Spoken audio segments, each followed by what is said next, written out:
Good morning and welcome everyone. How are you? Hi. My name is Zola Serences, and I have a great privilege to serve you as a 2016 chairman of the Global Alliances Advisory Board. And at this time, I would also like to recognize your co-chair, your vice chairman, Steve Goddard. Steve, please. I would like to also recognize our Global Business Alliance's chairman, Francisco Angulo, who is actually in the process of getting to DC, so he is not present right at the moment. However, we have our wonderful vice chair, Philly. Please, let's give a warm welcome to Philly. Thank you so much. Philly Meyer is the Vice Chair for the Global Business Alliances, so we are very delighted for stepping up while Francisco is getting into town, so thank you. At this time, I would like to also recognize the 2016 Global Real Estate Liaison, Hanna Sagalovsky. Thank you so much. And also, I would like to recognize this is not on my script, but I kind of feel like I have to do it, so, and I don't like scripts anyways, I would like to recognize all global business staff liaison from Chicago. Please stand up and let's give them a warm welcome.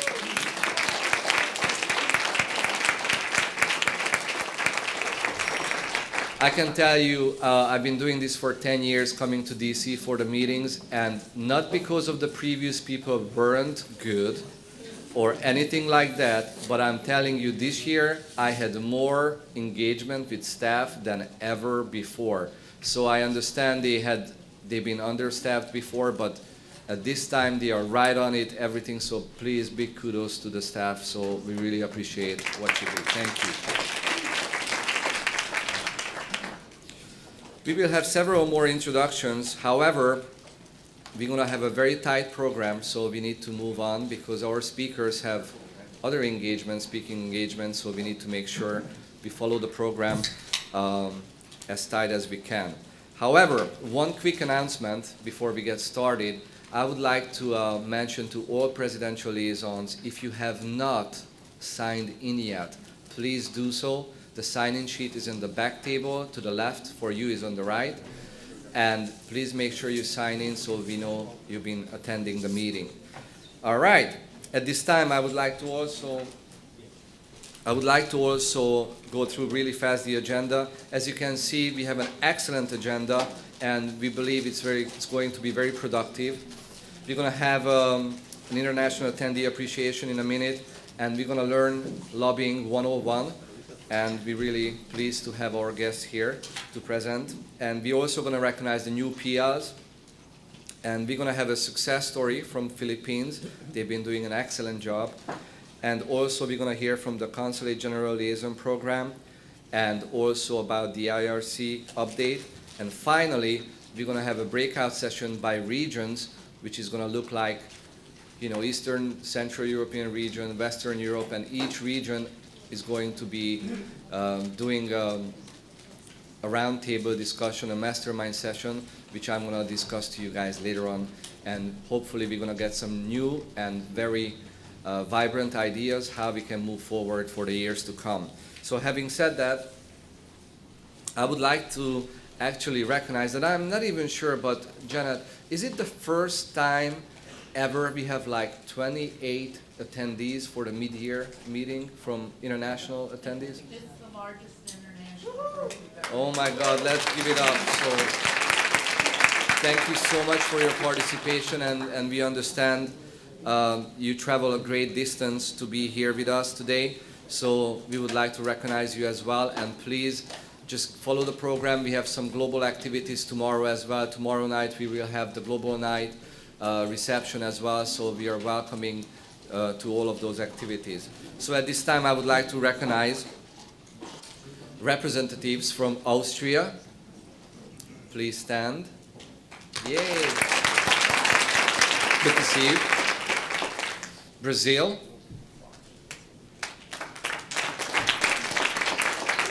Canada, El Salvador, Greece, yay, Israel, Italy, yay, Raphael, Jamaica, okay, Japan, Mexico, Mongolia, thank you, Panama, Spain, yay, the Philippines, not here yet, Thailand,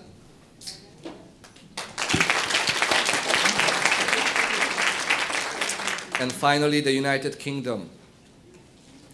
Well, ladies and gentlemen, let's give it up again for the international attendees. I know they are here, but they are just not in the room. But we're going to see them around. Next, I would like to move on to the Lobbying 101, which how U.S. Realtors influence their policymakers. Jamie Gregory, NAR's Vice President, Deputy Chief Lobbyist, and Megan Booth, Senior Policy Representative, and Bonnie Casper, President of Maryland Association of Realtors, will be our presenters today. We allotted 10 minutes at the end of the session for any Q&A, so please, if you have any burning desire, any questions, please just hold on to the end of the presentation, so we will have 10 minutes Q&A. So if you have any questions, I just said that, and I'm reading the script. There you have it. So please, welcome Jamie, Megan, and Bonnie.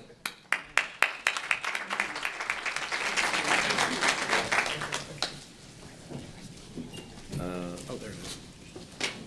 Well, hello, everybody. Thank you for having us.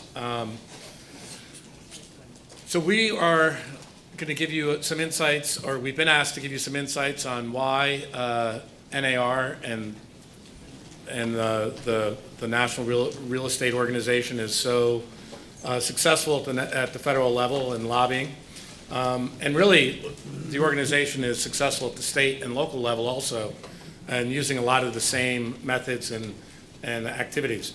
So you heard who we are. These are the things that we're going to try to cover. I'm going to talk a little bit about the types of lobbying, how you lobby, and how we actually put everything, all those pieces together. Megan, who is our senior policy representative for housing, federal housing policy, and is actually going to be running out of here to go to a meeting at HUD, is going to talk about their role, their interaction with the lobbyists, interaction with Congress and the federal agencies. And then Bonnie Casper, who was introduced as president of the Maryland Association of Realtors, also has another hat that she wears as the federal coordinator for Congressman Chris Van Hollen. And what that means is that she is the key volunteer contact for interacting with a major, significant member of Congress for NAR. So, what is lobbying? Well, the definition in Webster's dictionary: an organized group of people who work together to influence government decisions that relate to a particular industry or issue. All right, that sounds simple. Another quote that I didn't put up there that I also like comes from the founding of our country, and James Madison, when he was writing before the Constitution was passed, when he talked about how a healthy society would be a marketplace of ideas. And really, that's what we do. That's what lobbying is. We are selling ideas. We are selling what we think is the best approach. And just while we're doing it, there are people on the other side who have different opinions. It's up to the legislators to decide which is right. The types of lobbying. There is direct lobbying. That's what I do every day. I'm going up to Capitol Hill. I try to go every day. And if not, actually going up there in person. I'm doing it by email or on the phone. I'm talking to members of Congress. I'm talking to their staff. I'm making sure they know what the Realtor position is. And I'm directly articulating what our positions are. The other ways are what's happening here during this week. There are 8,000 realtors here in Washington. Probably about 2,000 to 3,000 of those are going to go to Capitol Hill starting tomorrow and all day Thursday. And what they're going to be doing is meeting with their member of Congress and reinforcing what I and our lobbying team has been saying over the last several months, so that the members of Congress understand that when I'm speaking as an NAR staff person, that I'm speaking for the volunteers. That it's one and it's the same message. One of the main ways, and it seems archaic maybe, but sort of the currency of Capitol Hill is letters. Yes, we send a lot of letters. Now, granted, they're electronic and they're on electronic letterhead, and they say National Association of Realtors, and they're signed by Tom Salamone, the 2016 president. But the reason for doing that is that it puts it on public record what NAR is saying, so that there's no doubt. It's not just me whispering in some member of Congress's ear or some staff member's ear. There is an actual record of what we are saying and what we are advocating. So that's direct lobbying. The other side of it, which I mentioned and reinforces direct lobbying, is grassroots lobbying. One of the things that NAR was one of the first to do, the Realtor organization was one of the first to do 40 years ago, was to identify one realtor for every member of Congress, all 435 members of the House and 100 members of the Senate. We identified one member of Congress that either had an existing relationship with them or was a prominent member of the community that the member of Congress would want to get to know. We were it's called a key contact network. That's what I mentioned that Bonnie is a part of. And that is the key reinforcing mechanism that when we as the lobbying team and staff are delivering a message, that we then, for example, if I'm talking to Congressman Van Hollen, I then reach out to Bonnie and say, hey, Bonnie, I met with Congressman Van Hollen's chief of staff, and this is what I said. And then Bonnie sends an email directly to the congressman saying, by the way, this is a very important issue, and you need to pay attention. So that's the way the grassroots reinforces. The next level of that, sort of the next level of grassroots, is doing a general call for action, where we send an email to all of the realtors that live in Congressman Van Hollen's district saying, please send an email to his office right now saying this is a major issue that he needs to move on and that he needs to pay attention to it. So it's three levels. One, just the staff talking to them. Two, reinforced by the realtor he knows best. And then three, all of the realtors that live in his congressional district. So I mentioned that the methods of doing it, the direct meetings, letters, we attend fundraisers, we go to community events, there are times when we'll run issue ads both in Capitol Hill publications and back in their districts again, all the same message, reinforcing the message. And then we also send, and Megan will talk more about this, we also send comment letters to the agencies because once legislation passes, both the House, the Senate, and is signed by the President, it has to be implemented. And the rulemaking process by the agencies is that implementation. So you need to pay attention because if the rule isn't written correctly, it may not meet the objective that you were trying to make during the legislative process. So this is a little metaphor that I like to use, that congressional staff, especially on the House side, are like snorkelers. They are so busy. They are handling multiple issues, and they only get to go so deep on an issue. And they rely on groups like us to explain issues to them. So congressional staff are like snorkelers. The lobbyists, the NAR lobbying team, we're more like scuba divers. We have to know every issue that NAR cares about to a fairly deep level.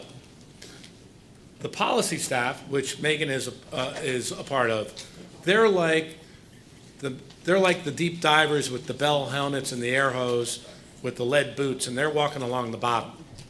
Because Megan, I will never know, Megan has forgotten more about housing policy than I will ever know. And that's true.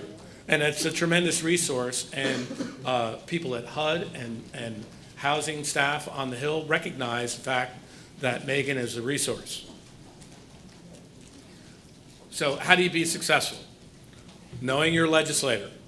I spend a lot of time making sure that I get to know members of Congress. Bonnie has a tremendous personal relationship with a key member of Congress that we work with. So it's both my job to know them, but it's reinforced by the relationship that the local realtors have. Know their voting record. How have they voted on both your issues and maybe other issues that are important to them? Make sure you know what makes them tick. Know their committee assignments. What issues do they care about? Build the relationship. If you hear that they're going to speak at the local Chamber of Commerce, go. Or the local Rotary Club. Or if they're going to have a town hall where they invite people, go. And when they're out in the community, make a point of running into them. Again, developing and maintaining the relationship. And then the letters I mentioned, I know Bonnie sends industry updates to Congressman Van Hollen about what's happening in their local marketplace. She gets data from the local multiple listing service and sends him sales data. Hey, Congressman, this is what's happening in the marketplace. I thought you might be interested. And of course, the impact of an issue on both the state and the district. The importance of lobbying. To establish a positive long-term working relationship with legislators, laying the groundwork for taking specific action when the need or opportunity arises. The banks and real estate below that is a reference to an 8-year effort that NAR undertook. In 2002, the large nationally chartered banks, some of the names you may know, Citicorp, Bank of America, Wells Fargo, made an effort to get into the real estate brokerage business and the property management business. Based on the relationships that NAR had and the realtor community had with members of Congress, they attempted to do that through the Treasury Department. We immediately went to Capitol Hill, where that was our strength. And we got 250 members of Congress to immediately send a letter to the Secretary of Treasury saying, don't do it. And it took us 8 years to make it permanently, make a permanent ban so that it would never happen. But if it hadn't been for that initial that letter from 250 legislators telling the Secretary, don't do it, the big banks would be in real estate today. Again, we had those relationships, and at the moment of our dire need, we were able to go to them and ask them for help. So, one of my favorite lobbying quotes, Franklin Delano Roosevelt, in 1942, a group came to him with an issue. And of course, at the time, they had hired the top lobbyist at the time in Washington, a guy by the name of Tommy Cochran. The Cochran Art Gallery is named after him. And FDR's response, okay, you've convinced me. Now go out and make me do it. That's what lobbying is all about. It's about educating the legislators on what needs to be done, and then making them do it, showing them that there is a grassroots push behind it. So, just real quickly, I mentioned that there are 2,000 to 3,000 realtors going to the Hill this week. These are the issues they're going to be talking about. They're going to be talking about maintaining the incentives for home ownership and real estate investment during any discussions about changing the tax code in this country, which will happen next year. The National Flood Insurance Program needs to be reauthorized. Very important for selling properties in coastal areas and along rivers and lakes. Housing finance. This is an issue about making sure that funds that are collected from guaranteeing the risk on loans stays in housing and is not used for other purposes. And then finally, they're going to be talking about changing the condominium rules and how HUD finances loans for condominiums. These are all very important issues, and you'll be hearing more about those if you get to go to Capitol Hill this week. So I will stop there and let Megan take over.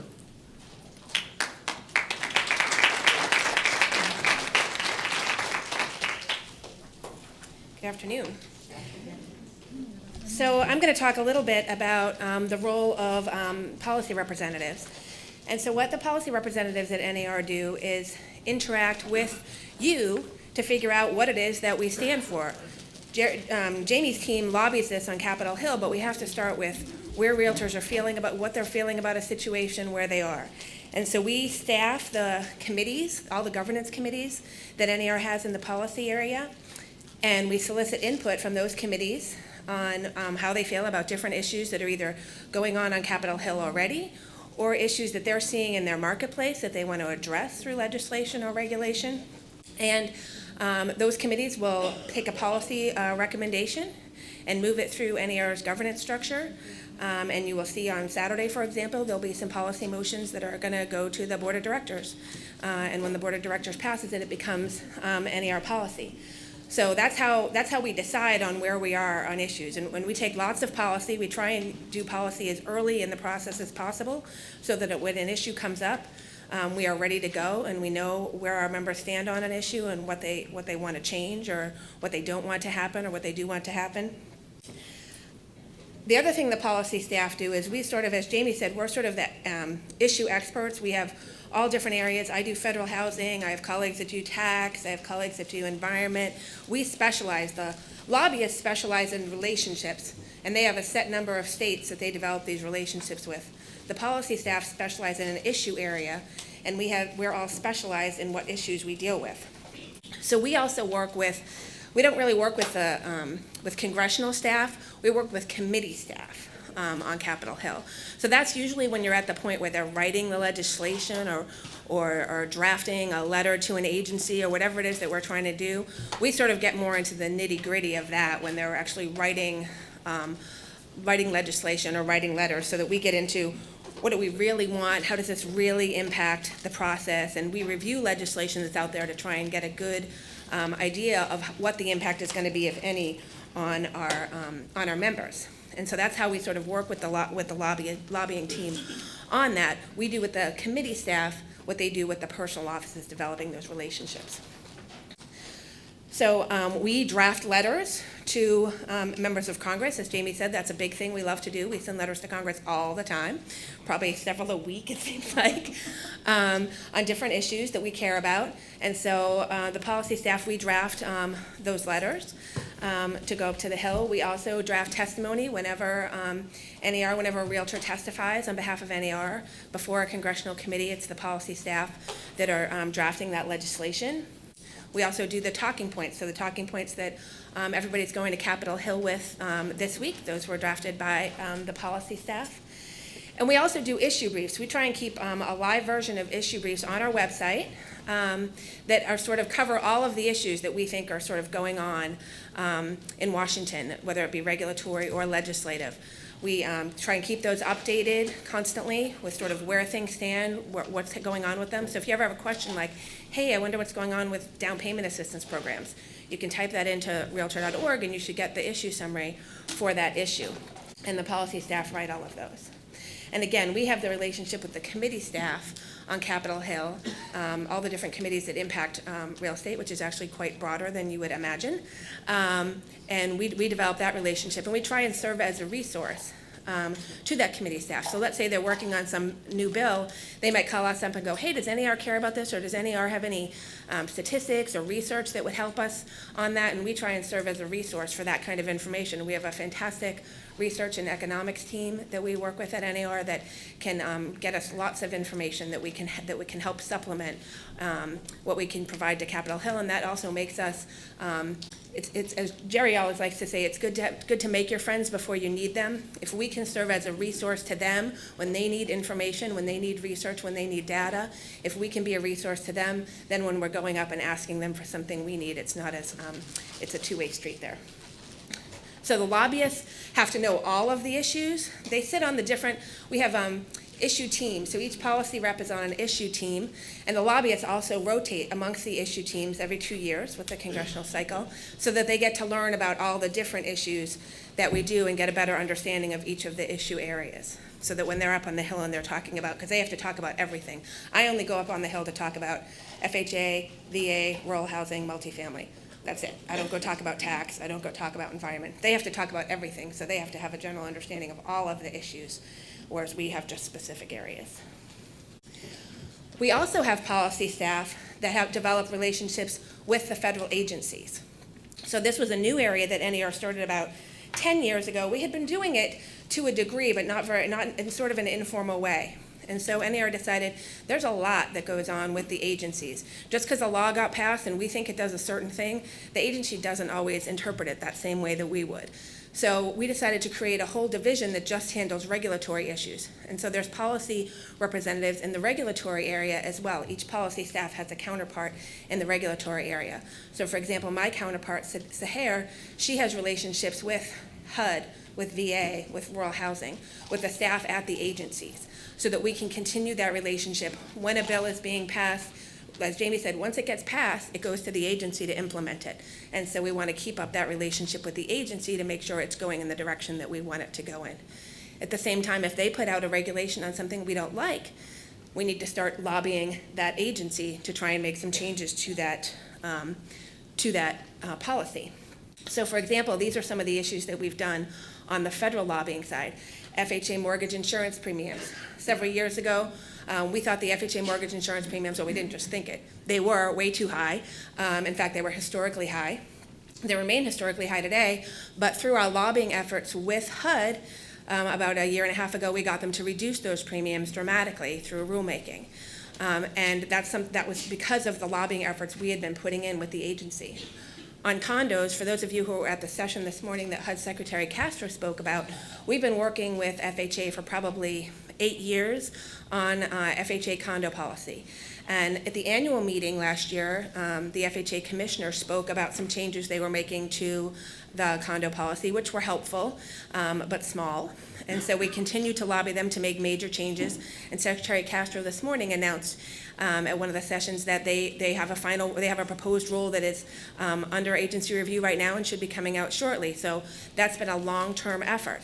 Now, at the same time on this issue, it's interesting that we didn't feel like HUD was moving very quickly on this issue, and so we decided to go to Congress and say, listen, HUD isn't moving on this. We need you to force them to move on this. And so one of the bills that the Realtors are going to the Hill with this week is HR 3700, which makes significant changes to the FHA condo process. So it'll be interesting to see where the FHA rule comes out with respect to the legislation that's still moving. The qualified residential mortgage rule is another big one. That's the rule that was going to say that you had to put a 20% down to be considered a qualified mortgage. Obviously, we dramatically opposed that proposal. And this was one where we actually did a call for action on a regulatory issue. We had Realtors write to a number of federal agencies. It was a joint rule, asking them not to implement this rule and how negative it would be to the industry. We also, as Jamie said, we went up to the Hill and got a whole bunch of members of Congress to write to those same agencies and say, oh no, don't you do this. And so that was sort of a joint effort with all of our regulatory staff and our policy staff on the legislative side and the lobbyists to try and fix that issue so that so when they came out with the final QRM rule, it didn't have a 20% down payment requirement. So that was a really big joint effort from all parts of government affairs. So we really need to, we really try and work together. We try and make sure that we're covering all issues of where the government is on legislation, on regulation, and one of the biggest parts of that is, as Jamie talked about, through our federal political coordinators. So I'm now going to ask Bonnie to come up and talk about the role that they play.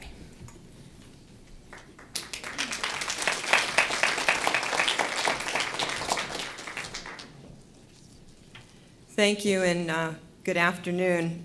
This is really a great opportunity for us to be able to speak to all of you, and particularly those of you who are from foreign countries, to understand a little bit better about how we operate, and it's very exciting for us to be able to do that.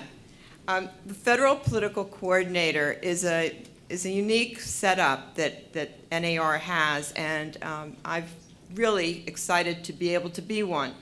Personally, my own background, not only am I a political junkie, but real estate is really my second profession.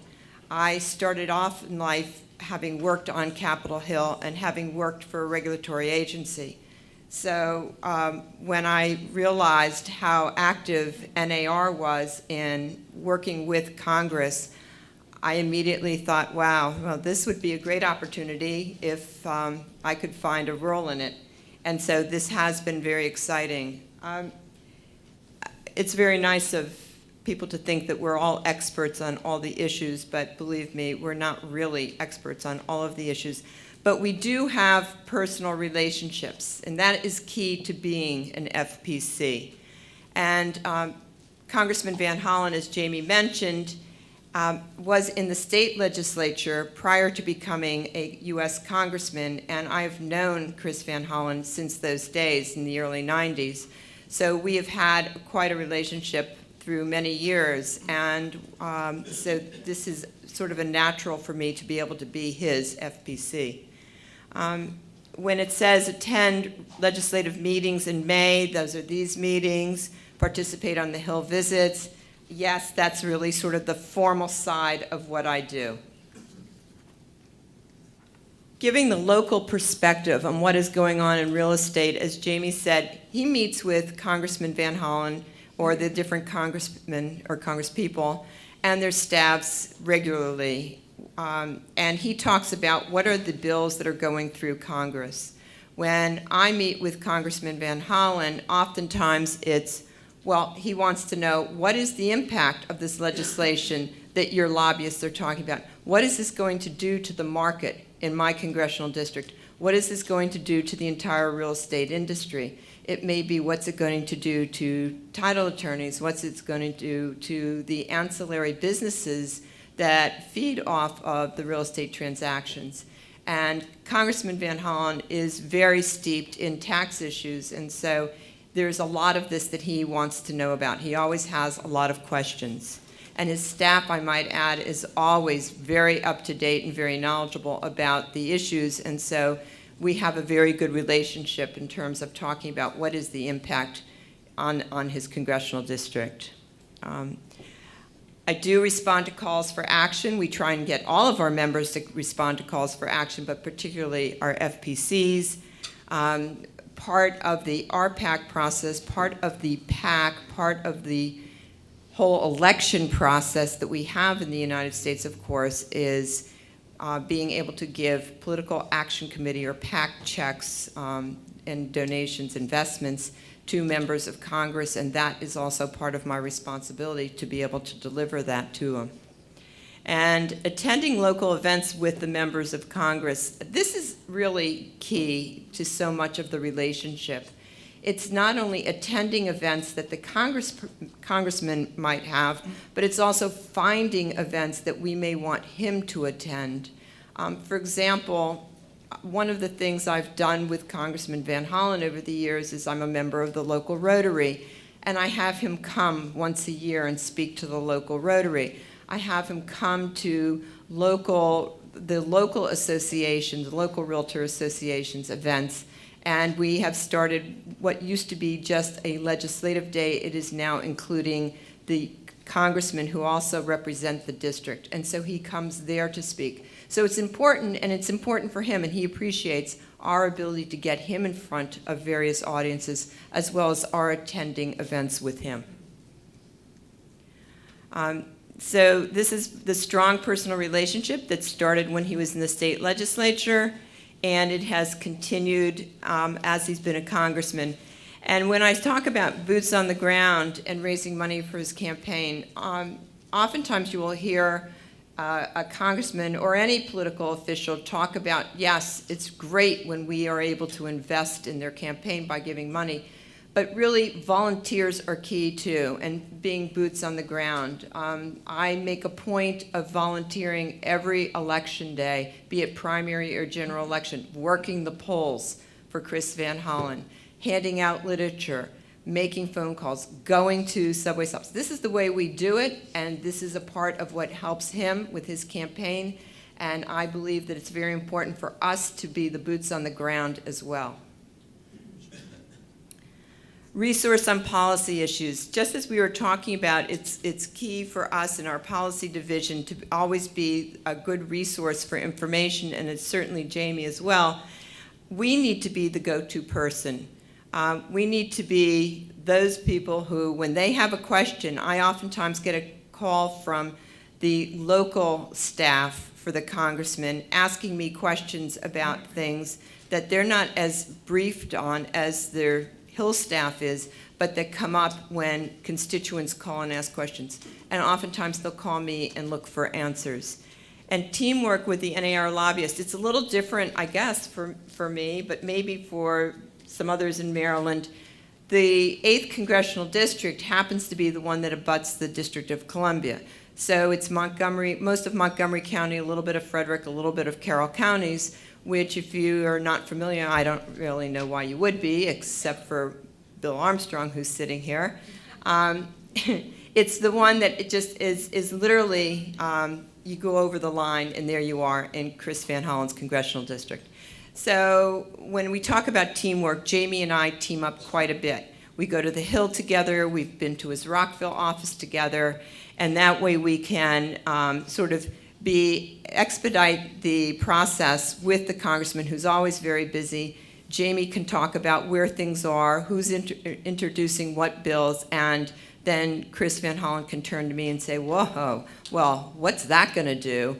And that becomes a very important piece of his consideration of whether to support or not support, or whether to be out in front of a bill or not. An example of all of this is the tax extenders package, and Jamie referred to some of these issues which are still on the table, but they were critical to NAR during last year, and making sure that some bills were signed by the end of December because they were expiring, and we needed to make sure that they continued.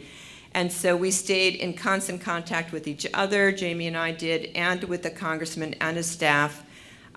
Because, as I said, he's so steeped in tax issues, he was very familiar with these issues, and we could count on him to help carry the ball for us on many of these issues up on the Hill. So it's communication. Communication is key. Communication in person is key. Communication on the phone is key.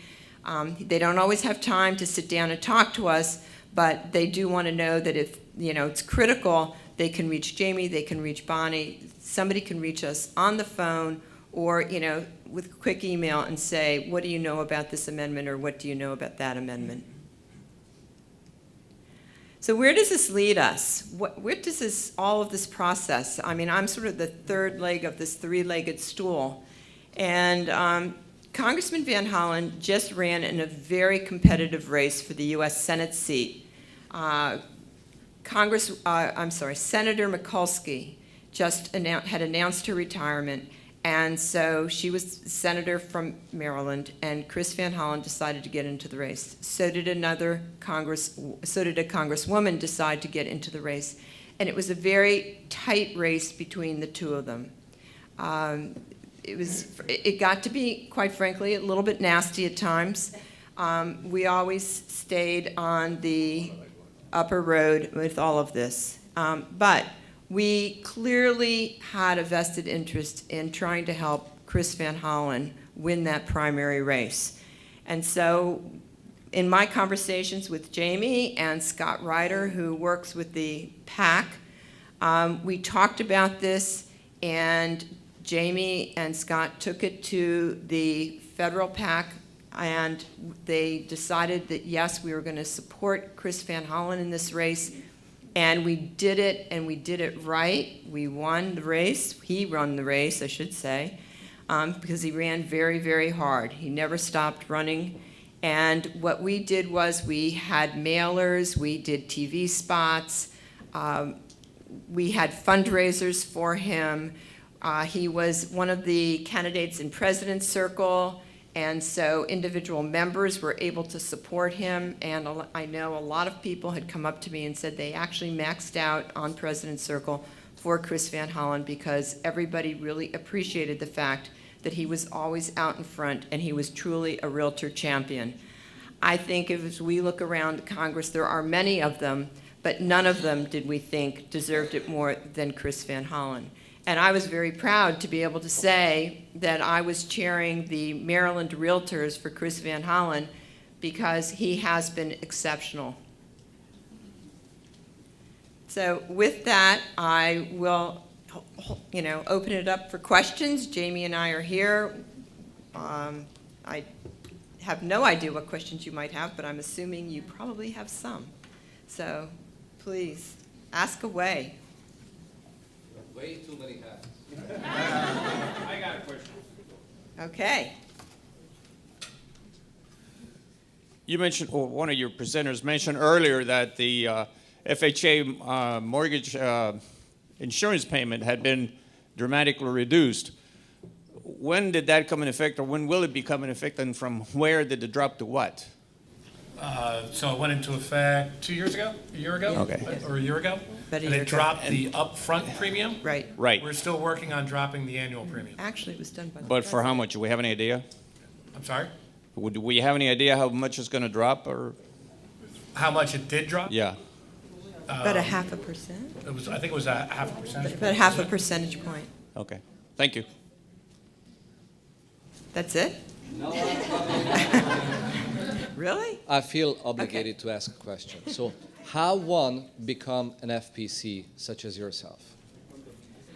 Well, Jamie can speak to this as well, but it's my understanding, because we now will have 2 new ones in Maryland, 2 new members. We have, because of the way it works in Maryland, let me just say, this is not a political statement. This is pretty factual in Maryland. Whoever wins the primary in this situation will probably win the general. So let's assume that Chris Van Hollen goes from the House side to the Senate side.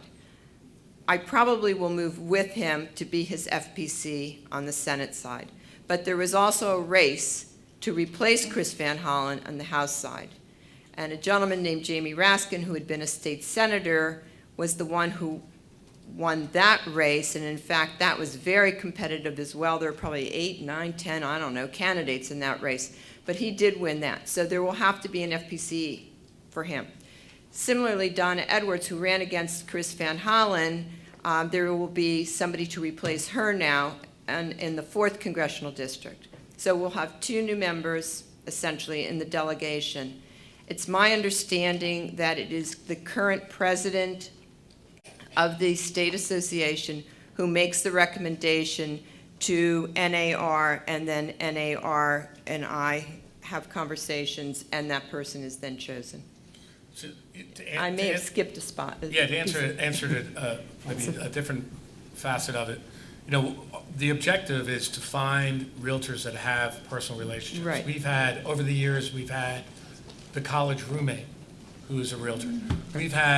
I had a U.S. senator that I lobbied that his niece was a realtor and requested to be, usually we try not to do the family tie, but she actually requested to be the key contact, the federal coordinator. And if we don't find somebody with a personal relationship, then we'll find somebody who's prominent in the community. Maybe there's a broker with an office right in the middle of Main Street in the largest town in the congressman's district. Well, clearly the congressman's going to want to get to know that prominent business person in their district. So those are the factors. And then it's, I will say one reason why NAR is so successful with our public policy agenda is that the grassroots has input. So as Bonnie was referring, we let the state associations recommend Right. who should be the federal coordinator, and then they're appointed by the NAR president. Right. But I have to say that relationship is pretty key.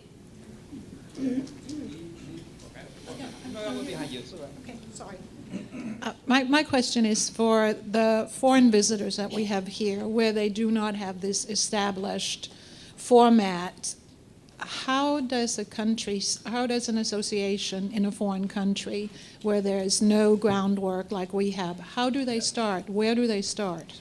So I've actually done this presentation in a country where they didn't have relationships, and really that's the key part, is developing the relationship and doing it. You may not have a broad network, but one person needs to start interacting with that legislator and developing a relationship of trust, so they're considered an expert and a resource that the legislator can rely on. Sir? Yes, Nino Perdomo from Long Island. And in the village of Hampton, Long Island is a huge project, about 2.5 million. And in my other hat, I'm a housing commissioner in there, one of the commissioners. And I want to know, to see you can elaborate a little bit more in regard to the FHA for condominiums, because we really need those policies there. So an FHA is a government lending program, or actually it's a government insurance program. So I understand that, yes. Okay. yeah, and it was created. A little history. It was created in 1934, in the depth of coming out of the Great Recession or the Great Depression. Franklin Delano Roosevelt created it, and the objective was to switch America from a rental society to a home ownership society. So I guess, do you have a similar? I just looking for the new policy. I mean, I'm past mortgage broker, so I understand a little bit in regard to the FHA. But any new policy in regard to the FHA for the condominiums? You mentioned the FHA condominiums. Yeah. Any new changes or was in regard mostly for the millennials, whoever? Is any new information there? So really, the rules deal with how much of a project needs to be owner occupied before FHA will certify it. Yeah. It has to do with what are the other? It's the occupancy rate. It's the homeowners certification of the condominium boards, and whether they have to do it every year. So it's items like that. Okay. All right. Thank you. Anybody else? Bill? Hi, Bonnie, Yes. Jamie. They're both from my area, so I know them well. I was in FPC for a dozen years, and it is such an effective tool. And for those from other countries, the opportunity doesn't start when they get elected into Congress or into the House of Representatives or the Senate. Actually, the relationships start very early on, when somebody is on their town council or a mayor of a smaller city, and then they grow. The established relationship should start early on, and then you maintain that, and then when they become much, much more powerful in a position of authority, well, you've already established that relationship. So I want to make sure that we're clear that it really should start very early on. There are lots of us. We really are everywhere, realtors. So, and another key point is that we speak about realtor party issues that are specific to our industry. And that's why we are the realtor party. It's frustrating to some members of one party or another that we aren't just in lockstep with one party or another. We talk about our issues, realtor issues, things that impact our industry, consumers generally, and try not to get into very broad issues that may be very specific party issues. Okay. Thank you very much. Thank you. Thank you.